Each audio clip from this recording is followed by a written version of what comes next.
Salut Frédéric, comment ça va? Bonjour, oui, ça va très bien, merci. Est-ce que tu peux te présenter? Je suis Frédéric Trudeau.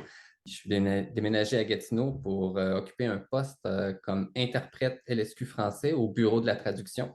J'en suis à ma 28e année comme interprète en langue des signes québécoise français. J'ai une formation en interprétation, donc un certificat en interprétation visuelle de l'UQAM. J'enseigne aussi, je suis chargé de cours au programme de la majeure maintenant à l'Université du Québec à Montréal. J'ai commencé très jeune en interprétation pour la bonne raison que mes parents sont sourds. Alors, j'ai appris la langue des signes très, très, très, très jeune. Et c'est quoi ta langue maternelle, toi? Ben, premièrement, il faut comprendre que les langues des signes, ce sont des langues à part entière, ce sont des langues complètes, ce sont des langues naturelles. Quand moi je suis né, je suis grandi, j'avais quand même, les gens parlaient autour de moi. J'étais pas dans un environnement qui communiquait uniquement en langue des signes québécoises. Et aujourd'hui, ben, j'aurais tendance à dire que je suis bilingue, donc j'ai deux langues maternelles. Donc, j'ai vraiment la langue des signes québécoise et le français. Si on m'avait posé la même question il y a 20, 25 ans, je t'aurais pas répondu que la langue des signes québécoise était une de mes deux langues maternelles. Et c'est quoi les paramètres corporels utilisés pour communiquer dans la langue des signes? Il y a plusieurs paramètres là, propres à la langue des signes et l'expression du visage, ce qu'on appelle quelquefois aussi le comportement non manuel, dont les expressions faciales sont très importantes parce qu'elles ponctuent le discours. C'est par les expressions du visage qu'on va déceler, entre autres, une interrogative, une exclamative. Il y a des aspects structurels, et non pas juste paralinguistiques, mais vraiment des aspects structurels de la langue qui sont en lien avec les expressions du visage. Alors, ça limite beaucoup des fois la compréhension quand je communiquais en signe avec des amis sourds pendant la pandémie, si je les voyais, et puis bon, des fois on le retirait, là, le masque, là, parce qu'on on n'avait pas trop le choix. Et c'est quoi une personne sourde oraliste? Une personne sourde oraliste, essentiellement, c'est une personne qui a eu une éducation basée sur la lecture labiale, donc lire sur les lèvres, pour qui l'éducation a fortement été axée à l'expression par la parole et non pas l'expression par les signes. La lecture labiale complète d'autres moyens d'adaptation. Souvent, ce sont des personnes aussi qui tablent beaucoup sur leur reste auditif. Donc, c'est vraiment cette combinaison-là de la lecture labiale avec ce qu'il me reste les restes auditifs que j'ai et les systèmes d'amplification, l'implant cochléaire. Donc, tout ça ensemble va faire en sorte qu'une personne va pouvoir comprendre un message, quelqu'un qui ne communique pas en langue des signes. La lecture sur les lèvres ne peut à elle seule assurer une compréhension claire. Il y a trop de sosies labiaux. L'exemple le plus frappant, c'est bon, le ment, le bœuf et le p. Donc, le moule, boule, poule. Il n'y a aucun moyen de discriminer sur les lèvres la différence entre ces trois sons-là.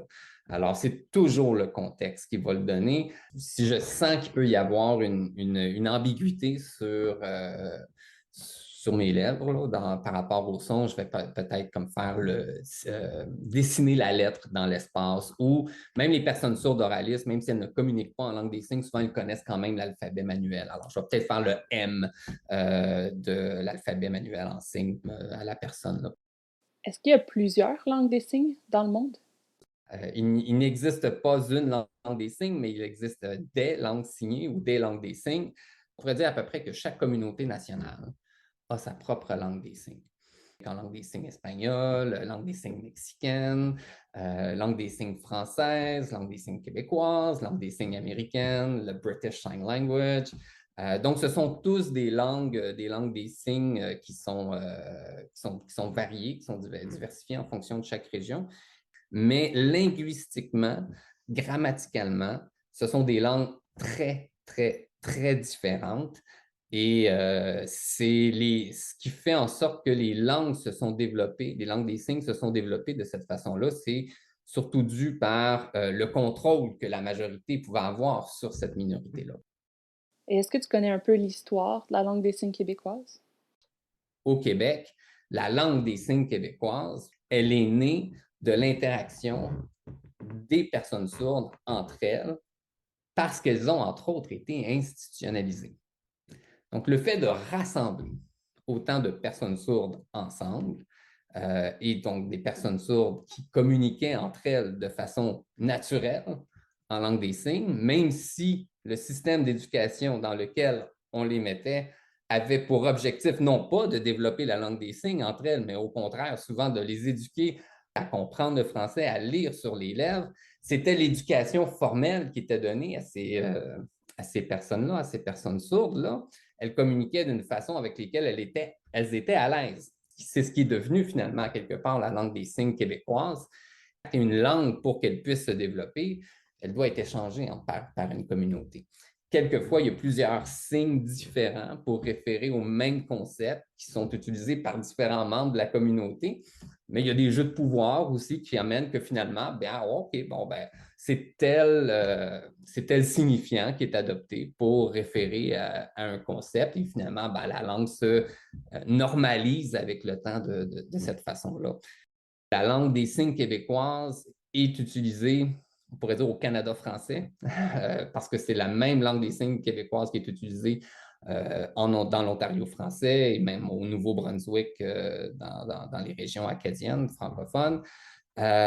C'est parce que c'était des personnes sourdes qui étaient institutionnalisées tout au même endroit. On ne faisait pas, si tu étais un enfant sourd d'une famille franco-ontarienne, tu étais probablement allé à Montréal. Mais ces personnes-là ramenaient dans leur région ensuite les conventions. Puis dans le reste du Canada, il y a donc la langue des signes américaine, qui est, je te dirais, l'autre langue majoritaire et qui est la même langue qui est utilisée aussi aux États-Unis. Naturellement, il y a des régionalismes, mais ça demeure quand même la même langue dans tout le reste du Canada et aux États-Unis.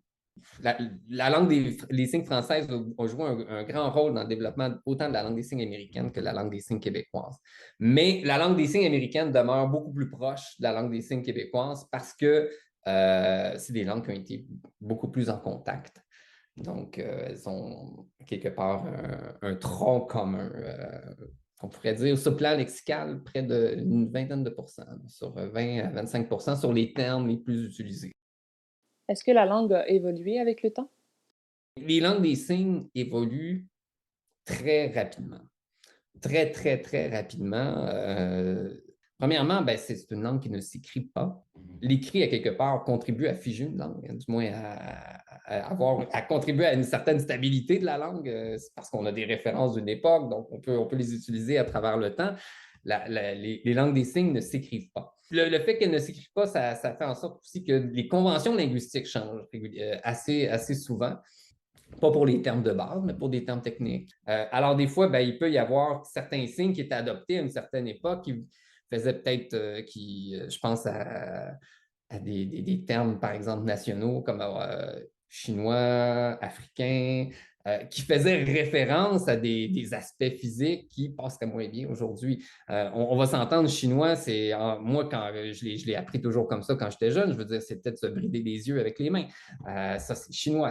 C'est bon, maintenant, si je ne le ferai plus de cette façon-là. Mais c'était comme ça que c'était fait dans la communauté sourde. Alors, de plus en plus aussi, la communauté sourde adapte ses signes parce qu'elle a bien compris que on ne va pas commencer à se brider les yeux en parlant toujours des Chinois. Donc, il y a de nouveaux signes qui font référence à des vêtements plus traditionnels des Chinois. Mais c'est ça, la langue évolue beaucoup, évolue rapidement.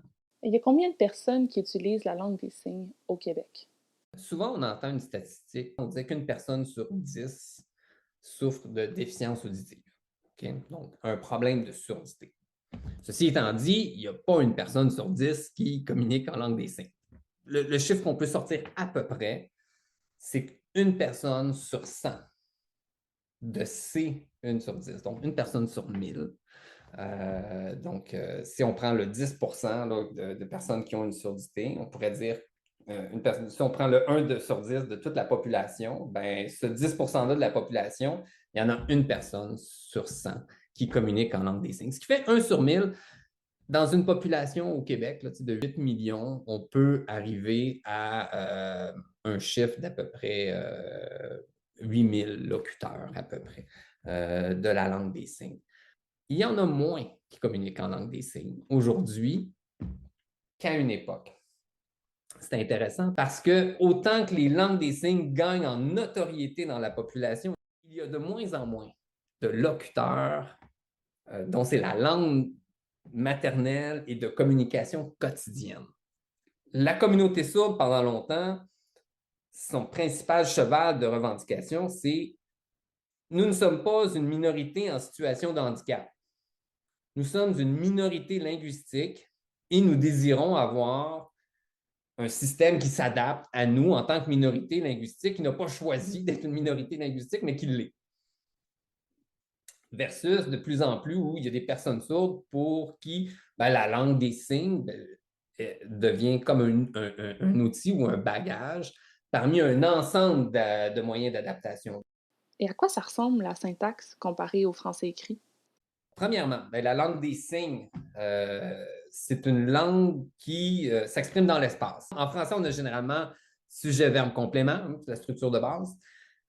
En langue des signes, on irait plus sujet, objet, verbe. Le verbe à la fin. Le principe de base, c'est qu'on dispose des éléments de la phrase dans l'espace et à la fin, on les met en relation. D'où l'idée que le verbe, l'action, est probablement la dernière chose qu'on exprime parce qu'on a besoin que les choses soient placées dans l'espace. Donc, Pierre donne une pomme à Marie. Ce que je ferai en premier, c'est donc faire le signe de Pierre pour définir Pierre, que je placerai à ma gauche. Ensuite, je mettrai Marie à ma droite. Ensuite, je ferai le signe de pomme. Et au final, je fais le signe de la pomme que Marie donne à Pierre. Donc, le mouvement de mon signe donne qui part de ma gauche vers ma droite, alors que j'ai placé Pierre et Marie à gauche à droite respectivement avant, ben, le fait de donner de l'un à l'autre, ça fait en sorte que c'est lui qui donne à elle. De la même chose, il y a des signes comme ça qui sont ce qu'on appelle des signes directionnels. Donc, donner. Donc, si je fais le signe de moi vers toi, ou on suppose que la deuxième personne, elle est en face de nous, ben, donner, c'est je te donne. Et si je pars de quelqu'un qui est en face de moi vers la première personne, donc ça, c'est tu me donnes. Naturellement, une langue des signes, ben, la grammaire, c'est beaucoup plus complexe que ça. Et plus on maîtrise la langue, plus on peut s'éloigner de la structure de base. Hein. Plus on maîtrise le français, moins on a besoin de faire sujet, verbe, complément pour chaque phrase. On peut les complexifier. Alors, ce n'est pas vrai effectivement que le verbe est toujours systématiquement à la fin dans les phrases lorsqu'on est dans des communications usuelles, quotidiennes. Mais à la base, c'est ça. C'est quoi les difficultés quand tu interprètes du français à la langue des signes? La question des équivalences. Mais en même temps, c'est une question qui est super, super intéressante et ça rend aussi notre travail très intéressant et particulier en interprétation en langue des signes. C'est qu'effectivement, il n'y a pas des équivalences pour tous les concepts qui sont exprimés oralement ou en français. Mais ce n'est pas parce que la langue des signes n'a pas les ressources pour exprimer ces concepts-là, c'est plutôt que la connaissance s'est développée en langue orale. Hein? Quand la connaissance se développe dans une certaine langue, bien souvent d'autres langues qui font moins partie de cet ensemble de langues plus privilégiées là, pour l'avancement des connaissances, mais souvent ces autres langues-là, ce qu'ils font, c'est des emprunts. Or, la question se pose, c'est comment on emprunte d'une langue orale vers une langue signée? L'alphabet, c'est quelque chose qui appartient aux langues orales. Alors, l'épellation est une forme d'emprunt qu'on utilise, qu'on peut utiliser. Toutefois, en interprétation, c'est sûr qu'on a ce désir d'intelligibilité du message vers la personne qui reçoit. Et c'est sûr que si j'épelle quelque chose qui ne fait aucun sens pour la personne qui est en face de moi, je vais quand même essayer, dépendamment de la visée d'interprétation, de m'assurer de peut-être ajouter une courte explication sur le terme. Donc là, on peut paraphraser. Quelquefois, on va, dépendamment, si ce n'est pas un terme technique qui doit être apprise par la personne sourde, on peut uniquement paraphraser pour s'assurer que le concept est transmis. Est-ce que les temps de verbe existent dans la langue des signes québécoise? Il y a une ligne du temps. en interprétation, hein, qui va de derrière moi jusqu'en avant de moi, qui est une ressource qu'on utilise pour situer à quelque part le temps. Cette fonction-là de conjugaison de temps de verbe, propre aux langues linéaires, se traduit plus par une gestion autant de la ligne du temps que de l'espace discursif. Donc, il n'y a pas de conjugaison de verbe au sens qu'on le comprend en français. Et quel métier on peut exercer quand on est interprète en langue des signes? Au Québec, il y a comme deux grands créneaux en interprétation. Il y a ce qu'on va appeler le socio-communautaire qui va jusqu'à conférence et tu as le scolaire. Alors, c'est vraiment le fait de pouvoir suivre des cours au cégep et à l'université. C'est ce qui a ouvert les premiers services d'interprétation au Québec. En 1982, avec le service d'aide à l'intégration des élèves au cégep du Vieux-Montréal. Et à partir de la fin des années 80, on commençait à s'ouvrir des services régionaux d'interprétation pour tout ce qui n'était pas scolaire. Donc là, on ouvre le besoin on ouvre le service aux personnes qui veulent rencontrer leur médecin, rencontrer leur avocat. Là, on est dans ce qu'on va appeler l'interprétation socio-communautaire un peu plus. Et là, ces premiers services-là se sont ouverts. Et plus ils se sont développés, et plus il y a eu de besoins, tout simplement en interprétation, parce que les revendications étaient là. Et le gouvernement du Canada a ouvert pas mal ses services en interprétation en langue des signes fin des années 90 pour les débats à la Chambre des communes.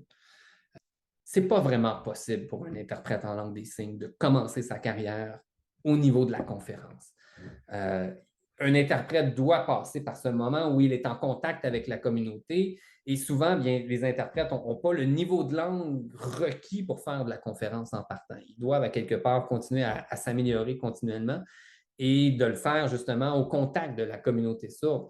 Rendu où je suis dans ma carrière, je pense que c'est correct. Mais quelqu'un qui commence en interprétation doit avoir ce lien-là avec la communauté, puis ça passe entre autres par soit le scolaire ou le socio-communautaire. Et est-ce que c'est différent quand on interprète des paroles d'une chanson? Il y a eu une personne au Super Bowl qui a fait une interprétation d'une chanson de Rihanna. Hein? C'est quoi interpréter? Hein? Interpréter à la base, c'est offrir une forme de performance. Quand une personne fait un tel spectacle, va interpréter une chanson d'un spectacle, on est moins dans la traduction que l'adaptation. Il y a un travail supplémentaire qui est fait qui ne relève pas de la traductologie, ou du moins, en tout cas, pas strictement. C'est la raison pour laquelle, dans des événements comme au Super Bowl, l'idéal, c'est que ce soit une adaptation, d'essayer de voir un peu, oui, le sens du message, mais essayer aussi d'apporter un équivalent sur le plan formel.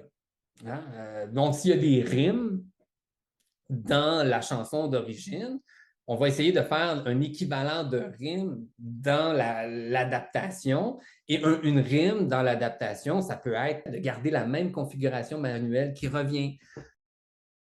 Et comment on devient interprète? Est-ce qu'il y a des formations? Ouais. L'Université de Montréal offre des cours, l'UQAM aussi offre des cours, il y a le SLCB, l'Institut Raymond Devoir aussi. Naturellement, il y a eu une tangente dans les dernières années aux cours en ligne. La pandémie a beaucoup joué là-dessus. Je recommande fortement d'apprendre en présence. C'est sûr que si on reprend l'enseignement de la langue des signes tel qu'on le fait en classe, en présence, et qu'on fait juste le transposer en ligne, c'est plutôt difficile, mais il y a beaucoup de travail qui a été fait, je pense, dans les 3 dernières années pour essayer d'adapter un peu justement cet enseignement-là. Puis il y a aussi, en langue des signes, je te dirais, il y a toute la question la tridimensionnalité de la langue hein, qui se perd un peu là, quand on regarde ça sur un écran. C'est plus difficile pour un interprète en langue des signes d'interpréter un message signé à l'écran plutôt que la personne en face à face à une courte distance qu'on voit très, très bien. C'est beaucoup plus difficile de le faire même si c'est la réalité de plus en plus des interprétants, c'est maintenant de travailler à l'écran. Au Cégep du Vieux-Montréal, il y a un programme en communication et études sourdes Puis, c'est un programme où on peut aussi apprendre la langue des signes, mais c'est un programme plus complet où il y a des cours sur l'histoire des sourds, sur la culture sourde, sur la communication interculturelle. Et dans ce programme, il y a un cours de stage. Et ce n'est pas des stages professionnels, là. On parle de stage, c'est un cours en communication. Alors, ce qu'on fait, c'est qu'on envoie, on envoie les étudiants dans le milieu communautaire. Merci beaucoup d'avoir participé à l'épisode. Est-ce que je peux savoir où on peut te suivre sur les réseaux? J'ai ma propre page Facebook là, sur mon compte LinkedIn. Sinon, ben, j'ai travaillé, entre autres, mon mémoire de maîtrise qui a été fait en sciences d'éducation, options didactiques. J'ai fait un mémoire de maîtrise qui porte sur la conception d'un programme de formation en interprétation selon l'approche par compétence. Quelque chose qui n'existe pas encore, là, pas selon l'approche par compétence. Puis je pense que c'est une approche qui, selon moi, s'adapterait bien à l'enseignement de l'interprétation en langue des signes. Je vous dirais que si vous faites Frédéric Trudeau, Université de Montréal, vous allez probablement trouver sur Papyrus là, mon mémoire de maîtrise.